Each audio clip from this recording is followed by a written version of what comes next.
Welcome to another episode of the Wood Couture podcast. We're recording live here in Dubai, and I have the absolute pleasure to welcome to the show the one and only Dwayne MacEwen, Principal and Creative Director of DMAC Architecture out of Chicago. Welcome to the show. Yeah. Well, thank you so much for having me. I'm happy to be here with you today. Great. And we're very excited because I was reading about you, and among big clients like Rolls-Royce, Lamborghini, I'm Italian, so I love those cars, and Sofitel, River Club and Casino. But yes. Above all, you did work for the one and only Michael Jordan and Venus Williams. So here we go, guys. We did with a big superstar hitter. But put that on the side. We will come back to that. What struck me about your background, you're very proud that you started working for your father.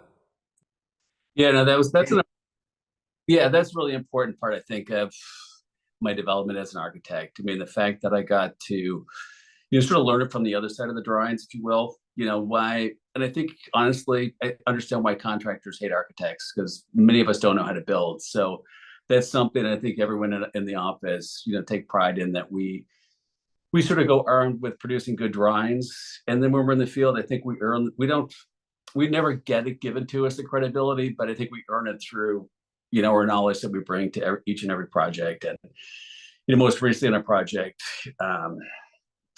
one of the tile contractors, didn't want to do a detail, a mitered corner. So I literally, we have a 4-foot beam set in the office. I flew in the next day to the job site, and the owner of the tile company, it was a big project as well, said, that's pretty good for an architect, we'll do it. So I think by being able to produce and, stand behind your drawings and what you design, that it's buildable, the buildability becomes, very important in everything that we try to execute. What is the best advice he's ever given you? And I think, but the other side of that is not always being the expert in the room. There's many contractors and builders that I've met over the years where, I've seen the care and diligence that they bring to the job, and to stop and listen and learn from them, so that the next time you're better armed with, understanding, that they care as much about their craft, at least the good ones do, as, we as architects do at our craft. So I think that's an important lesson, because I think too often, the almighty architect can, push the drawings and say, build it this way. But if it doesn't make sense, if there's a better way to do it, I think we owe it to the project and to the client and to the profession to stop and listen and learn, so that we're better armed. And I think that's why it's an old person's profession, quite honestly. I think you hit your stride maybe when you're, in your 50s, early 60s, whatever. So I'm still trying to get there.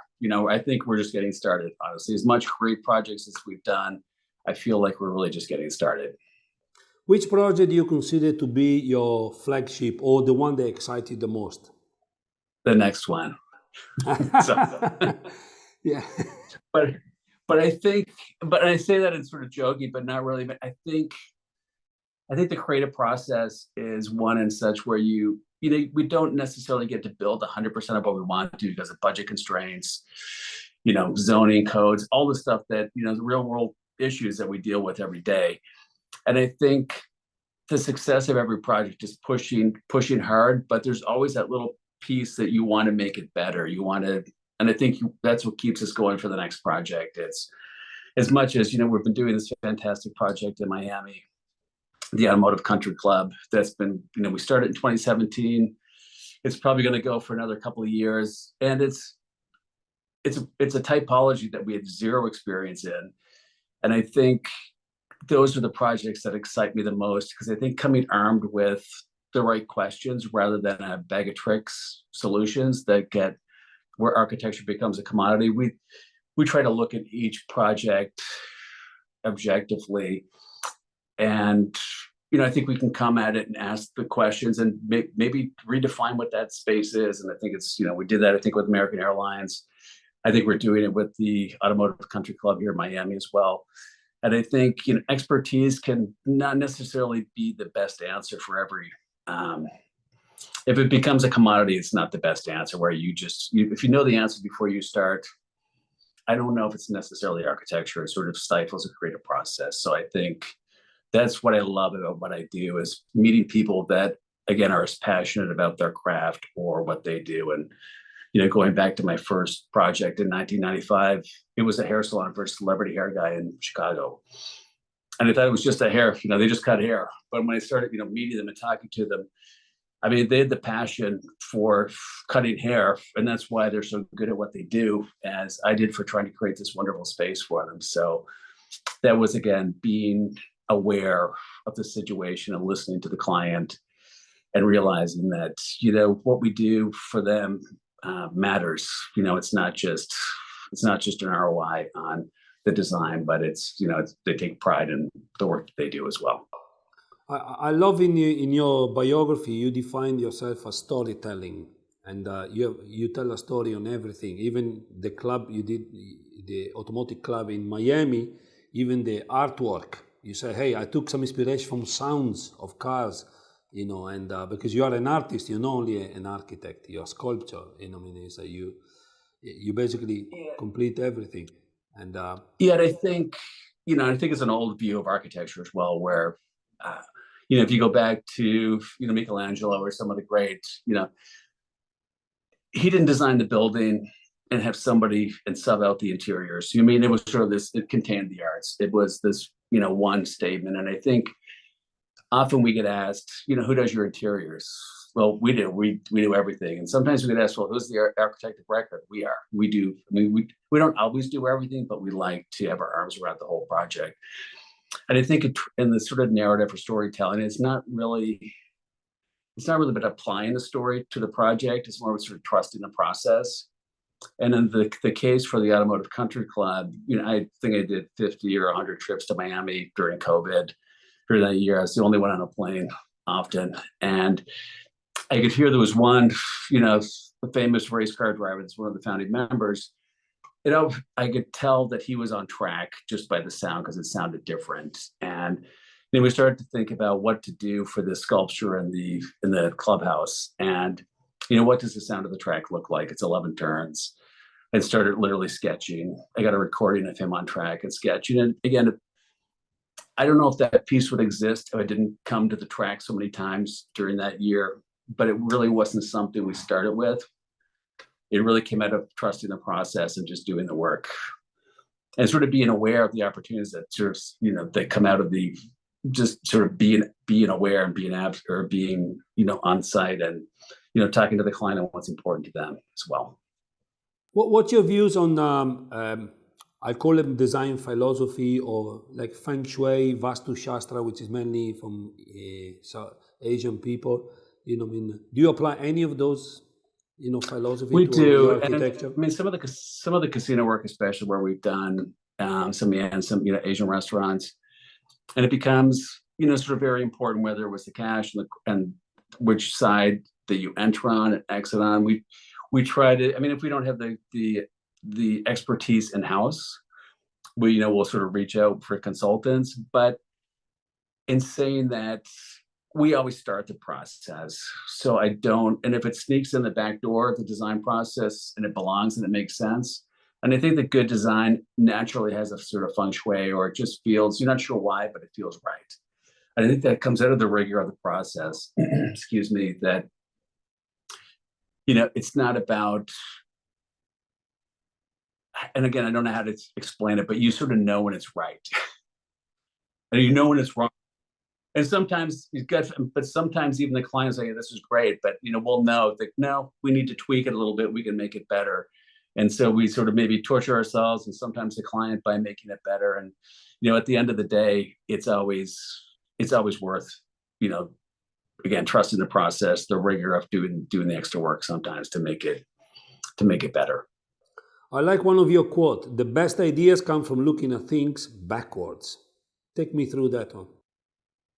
Well, I think it's sort of like the racetrack piece. Sometimes if you're looking so hard to find the right solution, it's hiding in plain sight. And I used to, when I was in school, in architecture school, like you'd be pulling these all-nighters and it's hard to be objective about your work anymore. So I would literally take a study model, go into the bathroom and look at it in the mirror in reverse so that I could see it with fresh eyes and then maybe pick out some of the pieces. So when I say it's looking at things backwards, it's really about being aware to let things, maybe not the obvious solutions, but maybe it's the best solution that sneaks in, again, the back door of the design process, and being accepting of that. Or if it's making models, sometimes the solution is not what's in front of you. It's the pieces you've cut off and put on the floor that you sort of find inspiration in. I don't know if that makes any sense to you, but that's the way my brain works. I don't have the creativity that you have, so I mean, I have to believe you. That's why Okay. that's why people come to you. When I go to the doctor, I don't go there with a pre-concept of what I have. I ask him. So if I come to you to be an architect, Yes. I have to trust your ability to build my house the way it should be. So I believe in what you say. I don't have that creative ability. But I also think too, like sometimes, I mean, the clients sort of displace the departure point in the creative process. Again, it might be, whether it's a design brief or even talking to the client. I think being a good listener is so important too, because as architects, designers, we only know what we, and this sounds silly, we only know what we know when we start a project, and hopefully when we finish, we know more. And I think more often because it's listening to the client and then trying to problem solve what their design objectives are or their programmatic needs. And I think sort of working through that process, you sort of build this survival kit, if you will, of knowledge that you take with you to the next project or the next project. And I think back to, when we had the luxury in school of spending a semester doing a project. Sometimes now we have a week, for the first presentation. And I think sometimes it's better that it can be more accelerated because it sort of squeezes out the important stuff in the project. And I wanted to ask you, did you enjoy the most, if you experience it, when architects used to draw with pencil and paper or AutoCAD? You know what? I still sketch. I mean, we recently did reviews in the office, and I had the office reviewing me, and I think I think it's scale 1 out of 5. I think I got a 1 in my technical abilities in some of the software programs. So, I don't know if I wear that with a badge of honor, but I accept it as being maybe the truth. But I love sketching and hand drawing, and it used to be rolls of trace on the plane. Now it's usually my iPad, but even the last couple of weekends, we did a design competition in Chicago for missing middle housing. And I ended up going to the office, I think at 4:00 on a Sunday afternoon. I was making models in our model shop.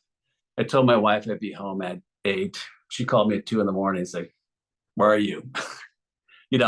I was having so much fun. It was, reminded me why I love what I do. And it was, one of those sort of, those things that you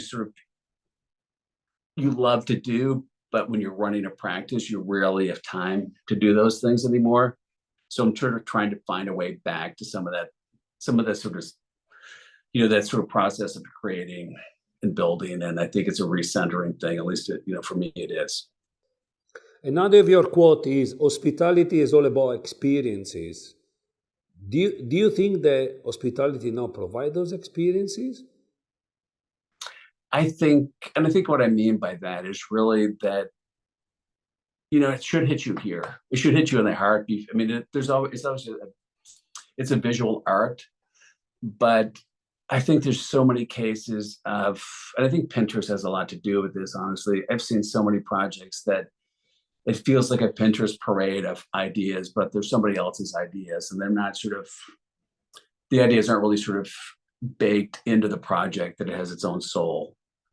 And I think when the work is done and decisions are made based on the project, maybe there's inspiration from, what's culturally significant now. But I think, to make it sort of real and worthwhile, it has to sort of give you that emotional experience and again, that's what we tried to do with the American Airlines Lounge. Like, how can we make this a true hospitality space and not just, and a sort of capital H hospitality, not it's nice furniture, that we use nicer furniture than typical, but I think, the lighting is incredibly important, the materiality, and, trying to convince on the operations side, not just to turn off the lights 100%, like you sort of want to make it moody and make it like,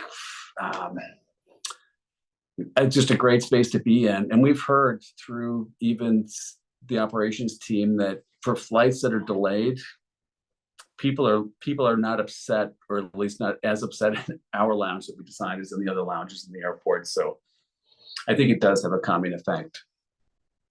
We're not saying you want to necessarily miss your plane. It's not that nice, but I think it's close. Of course. Yeah. Do you think I see a lot of effort in the industry on the interior architecture side of things, but not much effort on the architecture side, particularly facade. Sometimes you have beautiful hotel on the inside, but from the outside they're ugly, and so my experience gets shut off immediately. So should there be more effort on the experience on the exterior architecture, on the visual architecture?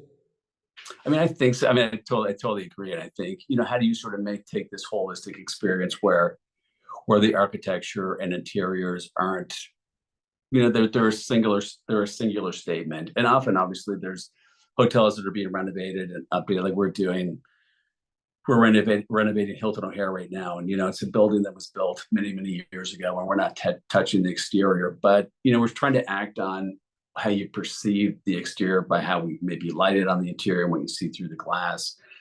So there's definitely constraints on that end, just very practical things. But, as we start to do more ground up work, that's something where, I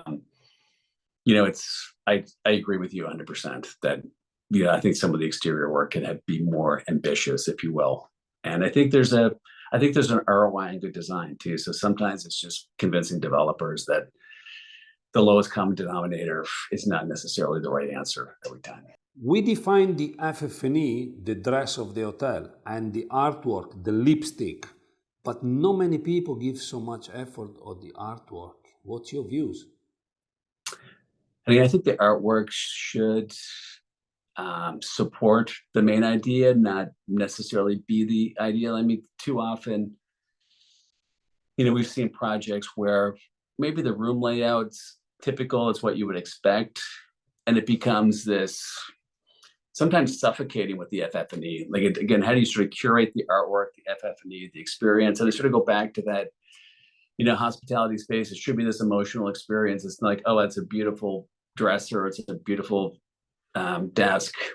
If it doesn't make sense for the room, it doesn't matter. Like, I think it all needs to be, they don't need to be mutually exclusive. You can still have this great room that performs well.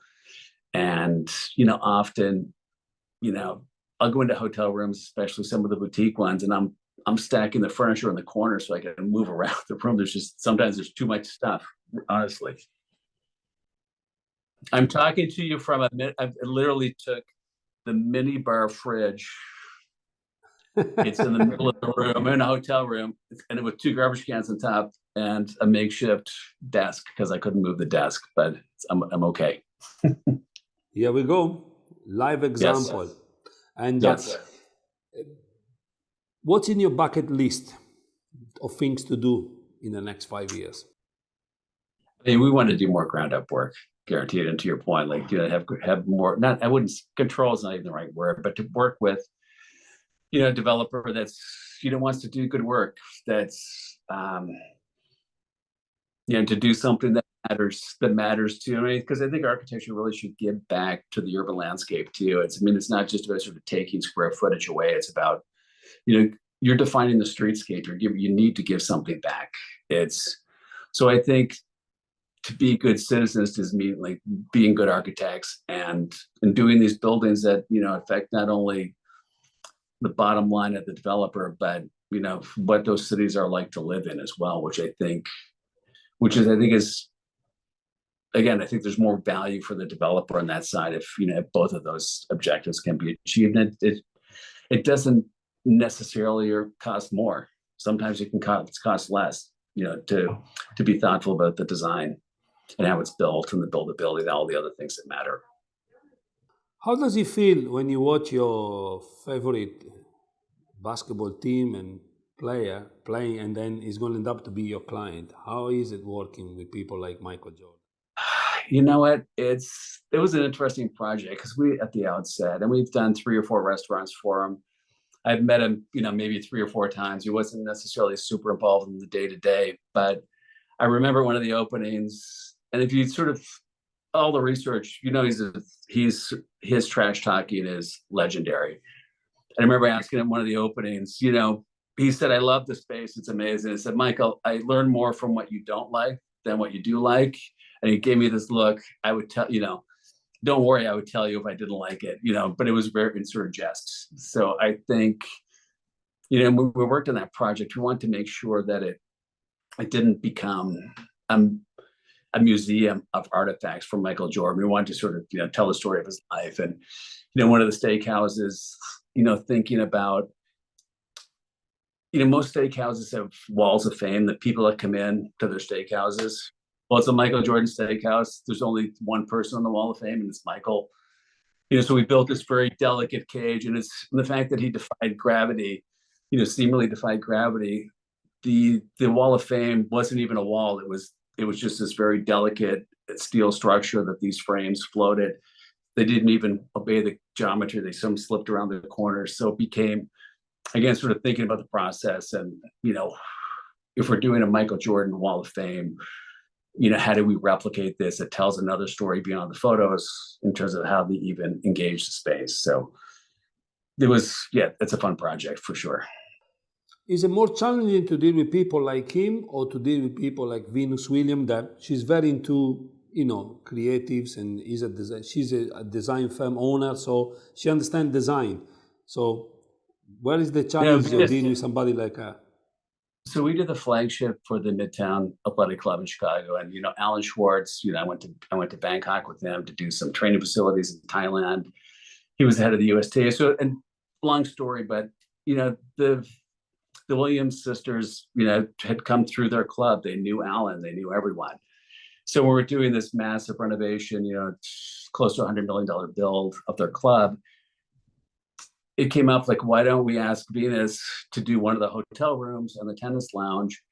And, they were fantastic to work with, honestly. And it was a funny story that I was in their office in Florida and I saw this painting on the wall. I said, wow, that's amazing. I was yellow, almost like a tennis ball yellow. It's like, oh, Venus, it was this, Serena did the painting. So I said, well, can we get her to do a painting for us? So Serena actually did a painting for us for the tennis lounge. And I think it was delivered to the site 1 or 2 days before or after she gave birth to her first or second child. So it was one of those things that you got it done, and it's proudly hanging at Midtown Chicago. And it was one of those things where if you ask, maybe they'll say yes. And, we're sort of honored to have it hanging in the club. Having a client so knowledgeable about your professions, and also she's a super well-traveled individual because she played all over the world. She's been all over. Does it make it easier to do your job? Venus was playing then too. I mean, she was actively training, and some just sort of listening. There's some inspiration definitely from talking about with her training regimen in terms of, getting up, what to eat when they train. And I think, working with mostly her team and not Venus directly, it was fantastic. And I respect Venus because some of the meetings she was at, when she talked, she had something to say. It wasn't because her name was on the door. Like, she didn't sort of necessarily own the room, but she trusted her staff. And, I totally respect that. And I think that's, myself as well. I do the same thing. The day that you're going to slow down, I don't like the word retire. How would you like to be remembered? I am not retiring and getting started. So, I mean, I think that's a tough question. I mean, I want to be remembered for the work for sure. I mean, again, it's going back to the day building with my dad. I grew up in a very small place, Eastern Canada, doing these sort of very modest builders' homes. But, 20 or 30 years after he built homes, when they went back on the market, they would list, built by John MacEwen. So that sort of, to have that sort of respect, sort of quietly would be would be something. So whenever they walk by one of your buildings, they will know it's been designed by you. Yeah, and it's, you know, we have a great team in the office. It's never a singular effort, as you know. Or your firm, yeah. Takes a great. Last of the challenges for you. If I take a massive, giant white canvas and put it on top of the Empire State Building, what message?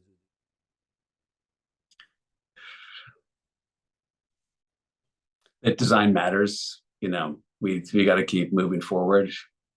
But I think I think our ambition should be to, you know, to make the world a better place. I think all the other, you know, the keywords like sustainability and everything, they're super important. But when's the day when we don't need to talk about them because it's as normal as breathing? You know, it just happens that it doesn't become a trend or a bumper sticker for corporations to talk about sustainability, but it's really become something that's just in the DNA of everything that we do. And I think, I mean, I'd say we don't talk about that a lot. And we, you know, a lot of the jobs we've done, they could be lead.